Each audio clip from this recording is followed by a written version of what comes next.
Ayan po yung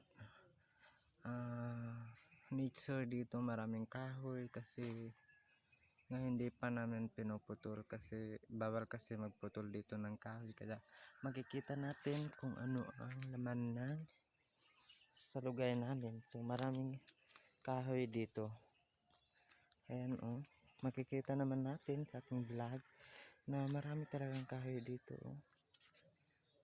ayan, may mga kahoy na Gemelina, ayan, ganon.